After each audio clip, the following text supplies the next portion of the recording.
आप सभी भाई बहनों का राहुल स्टडी पॉइंट में स्वागत है। आज आपके लिए हम बहुत ही शानदार वीडियो लेकर आए हैं, जिसे आप देखिए। यह वीडियो आपके आने वाली मुख्य परीक्षाओं के लिए बहुत ही महत्वपूर्ण है। कृपया इसे वीडियो चालू करने से पहले आप सभी हमारे चैनल को सब्सक्राइब करें।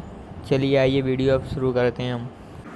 मैं आज बताने जा रहा हूँ आपको होलकर रियासत का इतिहास। चलिए अब शुरू करते हैं। होलकर रियासत यह मराठा वंश से संबंधित है।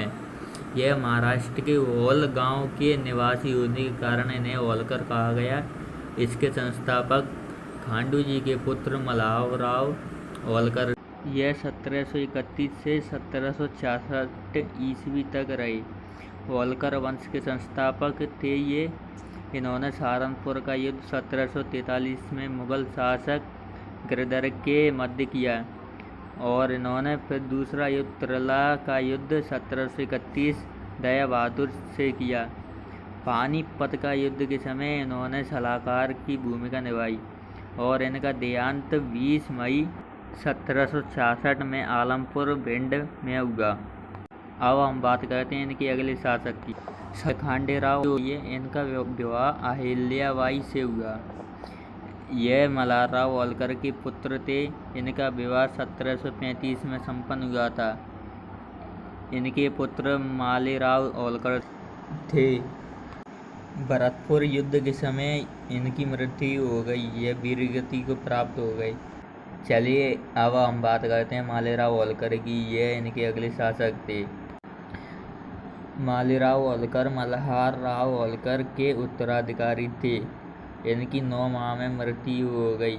यह 12 वर्ष के होने के कारण अहिल्याबाई इनकी संरक्षिका बनी। इनकी मृत्यु के पश्चात राज्य का कार्यभार अहिल्याबाई ने संभाला।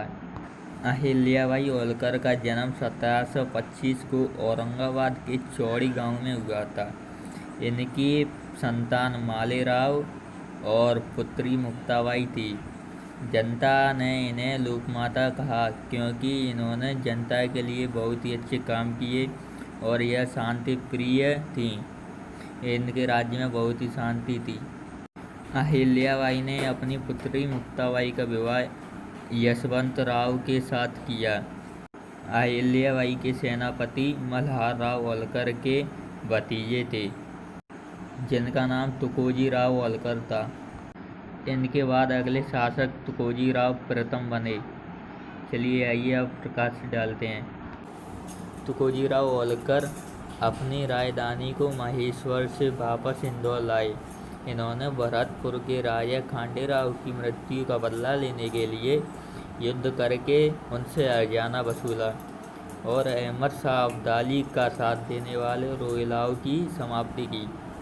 1785 में नाना फडणवीस के साथ मिलकर टीपू सुल्तान से बादामी का किला छीना।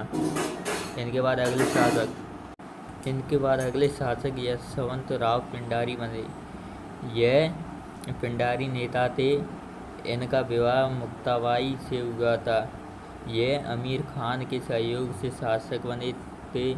1802 ईस्वी में पेशवा एवं दौलत राव की संयुक्त सेना को पराजित किया। इन्होंने ये अपनी राजधानी को इंदौर से बानपुर ले गए। द्वितीय आंग्ल मराठा युद्ध में पराजय के दौरान 1805 ईस्वी में रायपुर घाट की संधि की। यह यशवंतराव के पुत्र थे। यह मल्हारराव द्वितीय हैं। ये इनका समय 1811 से 1833 तक रहा। यह बाल्यावस्था में होने के कारण शासन की बागडोर यशवंतराव की पत्नी तुलसीबाई के हाथों में थी। तृतीय आंग्ल युद्ध मराठा युद्ध की पराजय के बाद 1818 में मंदसौर की संधि की गई। मऊ में ब्रिटिश छावनी का निर्माण करवाया गया इनके द्वारा। इनके बाद 1734 ईस्वी में सत्ता संघर्ष के पश्चात सत्ता की प्राप्ति हरीराव होलकर ने की। अगले शासक हरीराव होलकर बने। संधि के पश्चात आर्थिक स्थिति बद से बदतर हो गई। इनके पास कर्जा 9 लाख से बढ़कर 24 लाख हो गया। इनके शासनकाल में राज्य की आर्थिक स्थिति बहुत ही खराब थी। इनके बाद तुकोजी राव द्वितीय आए, जिनका पूरा नाम जसवंत राव होलकर था। यह 27 जून 1844 को शासक बने थे।